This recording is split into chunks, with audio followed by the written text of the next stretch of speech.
So I thought it'd be kind of fun to do a tier list, and I saw that someone had made this tier list on this website. And a lot of the games I had played, not all of them, but I wanted to go over some of them. I want to preface all of this by saying that this is all my opinion. I am not a game critic. I don't think that. I just enjoy video games. I'm a nerd.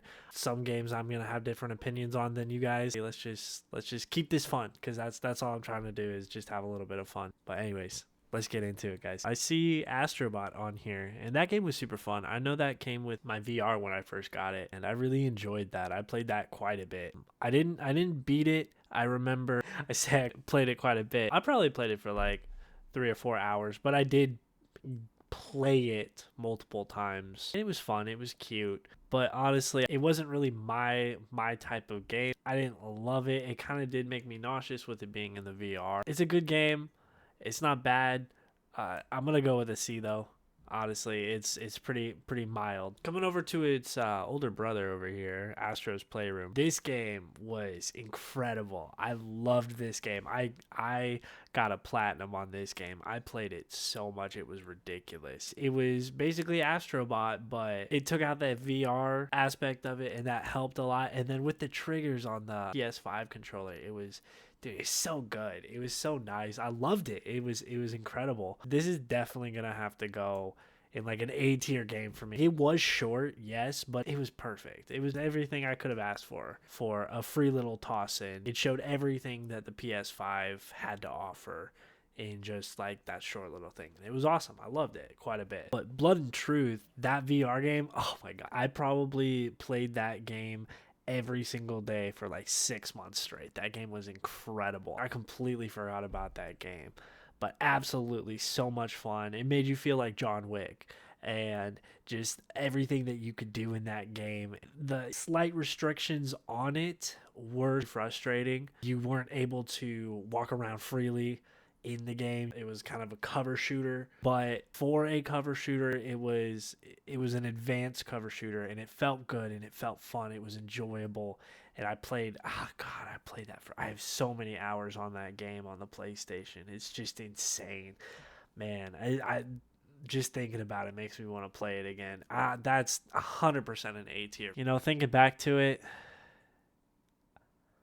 I think we might have to move Astro's Playroom to B. Thinking about like the amount of time that I enjoyed this versus this, as amazing as this was, I do think that this belongs in a B tier. People are gonna get mad at me.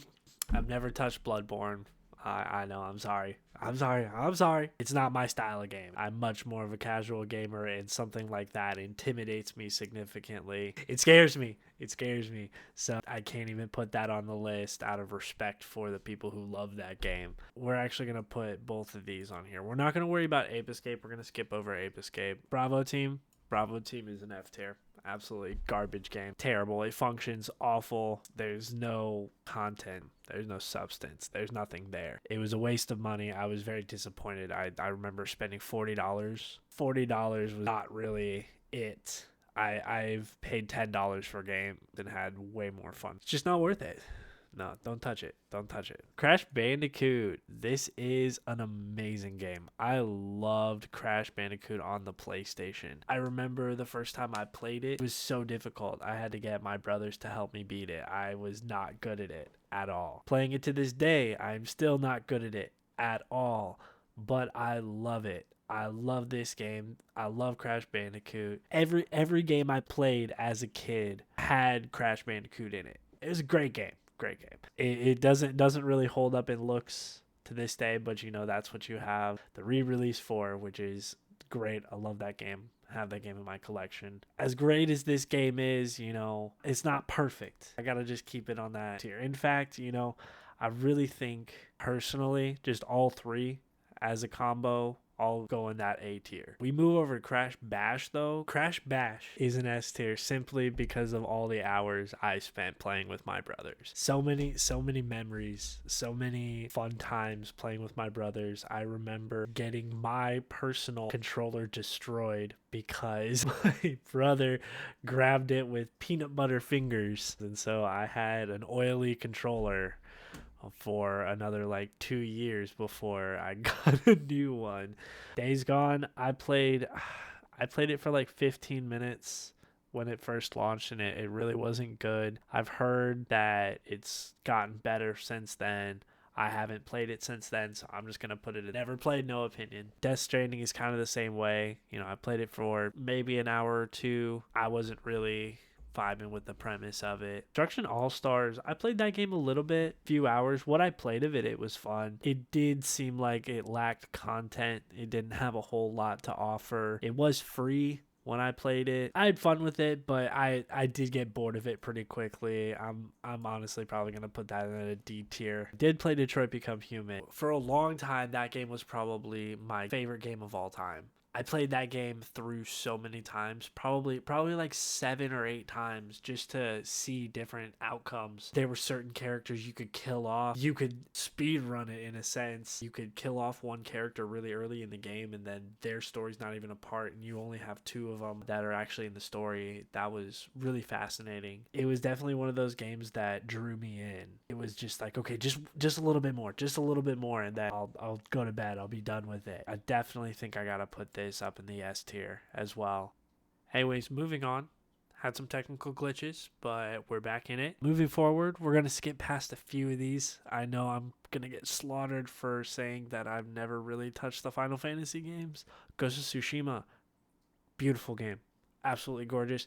I've played it for about 4 or 5 hours. I'm actually currently trying to get through it. I'm loving it so far. It's probably going to be favorite game I've played this year, but I'm gonna put that I'm gonna put it A right now, and that might change once I beat it, but right now it's at an A. It's really good. I'm loving it. I actually just bought God of War 1, 2, and 3, so I am excited to play through those. I have these on the original PS2, and then I have this on PlayStation 5, so I'm gonna play that as well. But right now I have nothing. I haven't played them yet, so I can't say anything, but I am excited to play through them and check them out.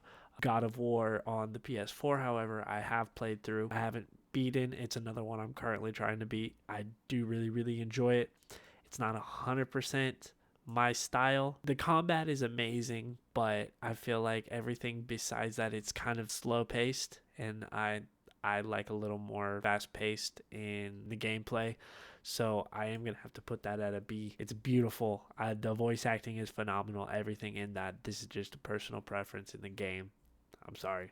Don't come at me. Okay, so we've got Horizon. Both of these games I couldn't beat. I played about halfway through. I enjoyed what I played through them, but I just ended up putting them down and never really picking them back up. I'd probably put both of them in a C. They're beautiful games, but again, they just... I don't know what it was. Actually, I'd probably put the second game just slightly above it, because I did enjoy the upgrades that they did make in that game, and I enjoyed that quite a bit. So I will put that just a slightly bit higher from the first one. The Infamous games. Whew.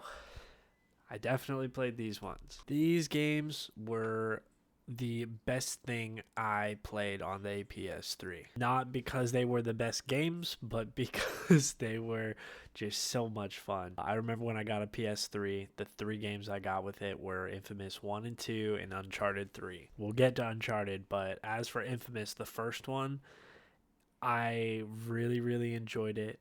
It was super fun, but the animations and the graphics were muddy. Everything looked rough for it. It was the first attempt in a new generation of console. I didn't care too much then. I cared a little more when I tried to play it through recently. We're gonna put the first game down at a D tier. I'm sorry. No, we're gonna put it at a C tier. We're gonna put it at a C tier because it was good. Infamous 2. We're going to have to put up here just simply with the S tier. This game's phenomenal. Along with the expansion DLC, both of these were just absolutely... Oh, they're so good. I loved it. I loved it so much. I just recently played through the DLC for the first time. And the vampire DLC, and I couldn't stop playing it. I sat down and I played it almost all the way through until like 3 a.m. and I finally had to go to bed, and I woke up the next day and I immediately got back on and beat it. And it's great. Both of these games were fantastic. Speaking of infamous games, I also a couple weeks ago beat Infamous Second Son, and this game is actually gonna have to go to the S plus tier. This is one of my favorite games of all time. Definitely in the top 5 favorite games. It's got to be up there in the S tier. Love it. The graphics to this day still hold up. The gameplay's fun. The story choices, they aren't as great as they were in previous games, but they're still good, and it's still a fun time, and it's enjoyable. But you can tell the game was definitely developed with the good choice built in mind over the bad decisions. But regardless, it was a great game. I love it. One of my favorite games of all time. The DLC for it is up there as well. I got to put that in A tier. It was a ton of fun. Just really enjoyed that. All right. So I'm going to skip over kind of a big chunk of these. I did play some of them, but I'm just not going to put them on the list. So the one that I do want to start with is the Ratchet and Clank, the newest one. This game was very fun. I enjoyed it. I feel like I'm saying that about all of them, man. I enjoy video games. Okay, I like them. They're fun. I played this. I love Insomniac games. They make fantastic video games. I love it. But I will say that this game for me was kind of hard to beat. It was one of those that I picked up. I played for a few hours. I put down, and I never really picked back up again until I finally did several months later. And then I really, really just pushed myself to beat it. The game was fun. I had fun with it, but I didn't love it. I would have rather played a different game than it. And so because of that, I'm going to have to put it in a C tier. I feel bad about that. But moving right along to another Insomniac game, we're going to hit up Spider-Man Miles Morales. Now, I actually just beat this game again just 2 or 3 days ago. And I gotta say that the swinging mechanics and the fighting mechanics in this game are so comfortable, also making Miles's character feel like his punches aren't necessarily as effective, or he takes more damage from punches because he's just learning. He's just starting to figure out his powers and stuff, so he's not as experienced as the Peter Parker Spider-Man. So I thought that was really interesting, and I really liked that. That's definitely going to have to go into a...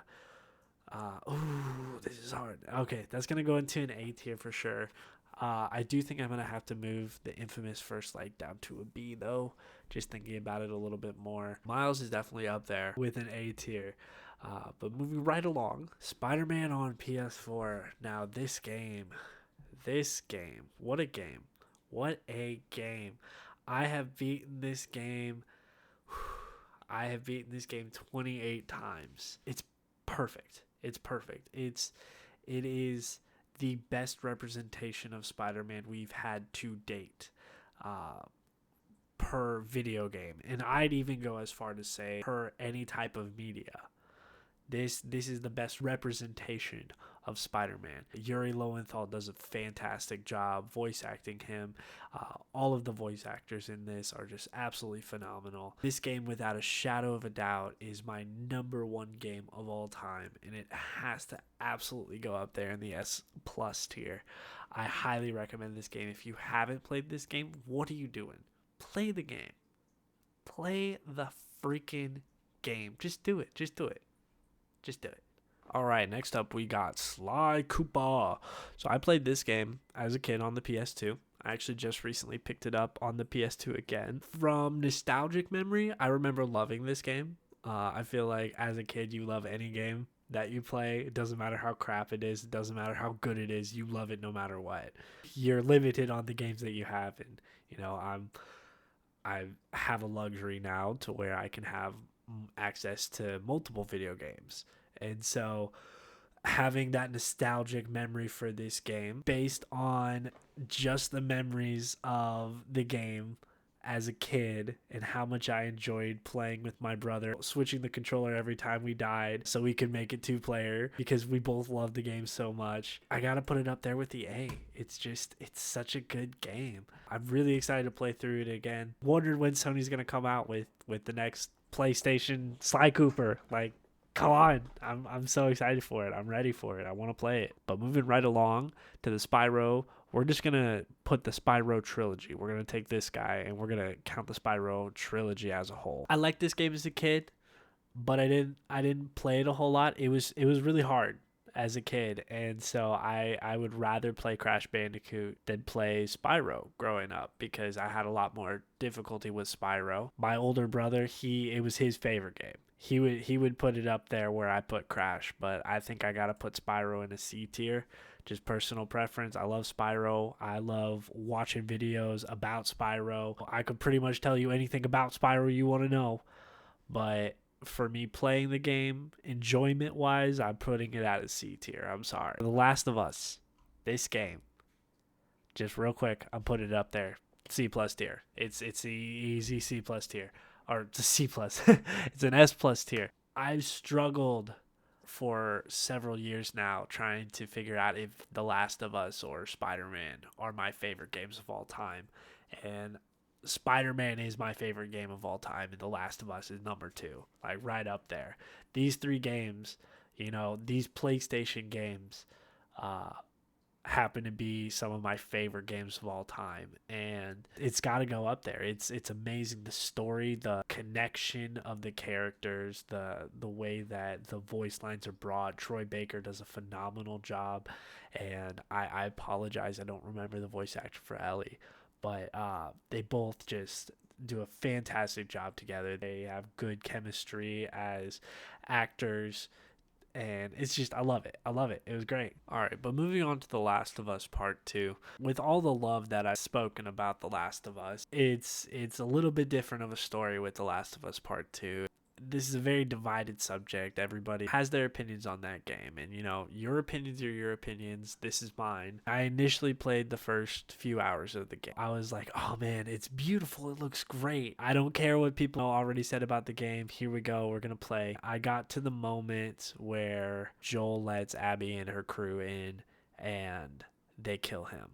For me, I understood why they killed him. I understood what was happening in that moment. Joel was paying for the crimes that he committed. That wasn't what I was upset about. I wasn't upset about Joel's death. What stopped me from playing the game, when it made me play as Abby, it made me play the character that just ripped my heart out, that just took away one of my favorite characters in video game history.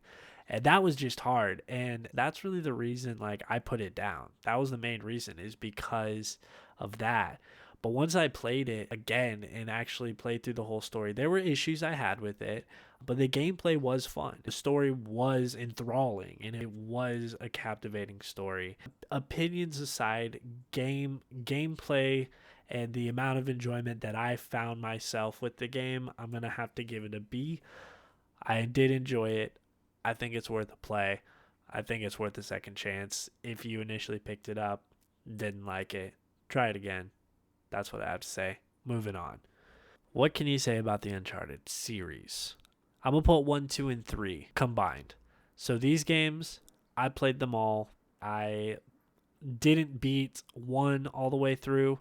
What I didn't beat, I ended up just watching through somebody play. I didn't feel like I missed much. 2 was fantastic. 3 was my personal favorite of the trio. Like I said earlier, one of the first games that I got on my PS3, I remember just getting so emotional and being like, wow, coming from a PlayStation 2 to a PS3, never seen graphics like this before in my life, let alone being able to play it myself.